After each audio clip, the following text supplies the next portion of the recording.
হ্যাঁ, এটাতে গতকালকে যা দেখলাম তা তো ফ্রাস্ট্রেটিং। বিএনপি এরকম করে হঠকারী সিদ্ধান্ত নিবে তা আমি স্বপ্নেও ভাবিনি, এবং ভাবনার কথাও নয়। কারণ জুলাই সনদ বাস্তবায়ন আদেশে স্পষ্ট করে বলে দেওয়া হচ্ছে, যেহেতু 2024 সালের জুলাই আগস্টে সংঘটিত ছাত্র জনতার সফল গণ অভ্যুত্থানের মাধ্যমে প্রকাশিত জনগণের সার্বভৌম ক্ষমতা ও অভিপ্রায়ের ভিত্তিতে অন্তর্বর্তী সরকারের পরামর্শক্রমে রাষ্ট্রপতি এই আদেশ জারি করেন।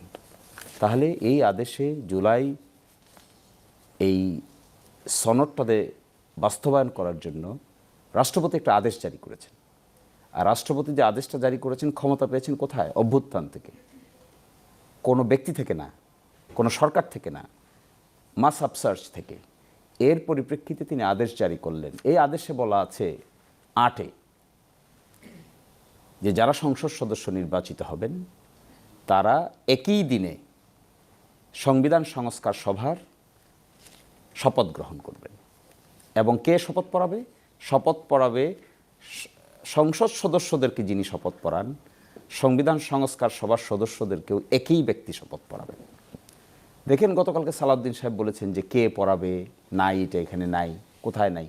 8 পড়েন নাই। তিনি তো এটা উল্লেখ করেছেন যে সংবিধানে থাকতে হবে, প্রথমে আগে সংবিধানে গৃহীত হতে হবে। তো সংবিধানে 2026 সালের 12 ফেব্রুয়ারি নির্বাচন হবে, এটা সংবিধানে ছিল? সংবিধানে গণ অভ্যুত্থান ছিল? সংবিধানে এত লোক মারা যাওয়ার পরে সরকার পালিয়ে যাবে, এটা ছিল? সংবিধানে প্রধান বিচারপতি পালিয়ে যাবে, এটা ছিল? সংবিধানে বাইতুল মোকাররমের খতিব পালিয়ে যাবে, এটা ছিল? তাহলে এসব কিছু মেনে নিয়েছেন। এখন এসে যখন সংবিধান সংস্কারের প্রশ্ন আসবে, এখন বলতেছেন সংবিধানে নাই। জনাব শিশিরমণি, ঐকমত্যের জায়গায় তো দলগুলো সবাই যে একমত হয়েছিল সেটাও না। নোট অফ ডিসেন্টের কথা বারবার উঠে আসে এই আলোচনায়। প্রশ্নটা নোট অফ ডিসেন্টের না, প্রশ্নটা হলো যেগুলো একমত হয়েছেন সেগুলো কি করবেন? বাদ দেন আপনার note of dissent. Note of ডিসেন্টে আমরা ডাইনে বামে রেখে দিলাম।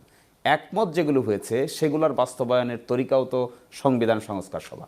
তো সংবিধান সংস্কার সভায় শপথ নিতে হচ্ছে কেন? একটা বড় প্রশ্ন। নর্মালি আমরা দেখেছি বাংলাদেশের সংবিধান পার্লামেন্টে 2/3 মেজরিটিতে যে কয়বার সংশোধন হয়েছে, এগুলো সব সময় পরবর্তীতে সুপ্রিম কোর্টে চ্যালেঞ্জ হয়ে অসাংবিধানিক ঘোষণা হয়ে গেছে।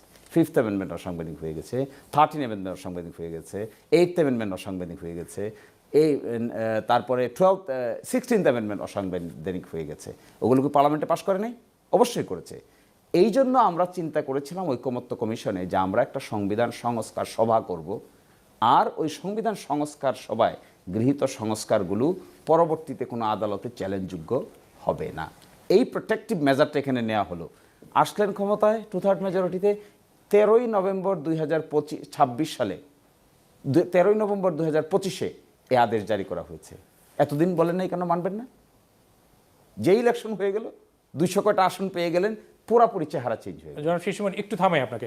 এই যে যে বলছেন যে সংস্কারের কথাগুলো, সেটা তো এখনো হওয়া সম্ভব। দেখেন কি সেই সুযোগ তো আছে, মানে সংসদ আইনে বলা হয়েছে যেদিন সংসদ সদস্যদের শপথ হবে।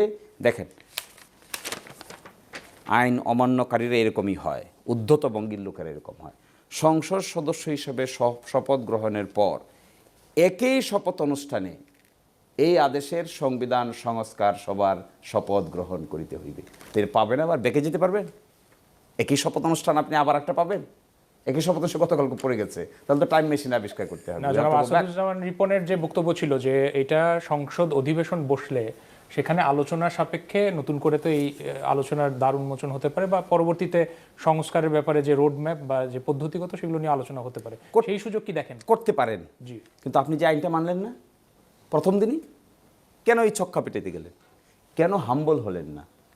যদি নাও নিতেন তাহলে অপরাপর রাজনৈতিক দলের সঙ্গে 2 দিন আগে আলোচনা করতেন, আলোচনা করে বলতেন যে এই জিনিসটা আপনারাও নিয়েন না, আমরাও নিব না, let it be discussed in the parliament and the next session let it be amended in accordance with our consensus.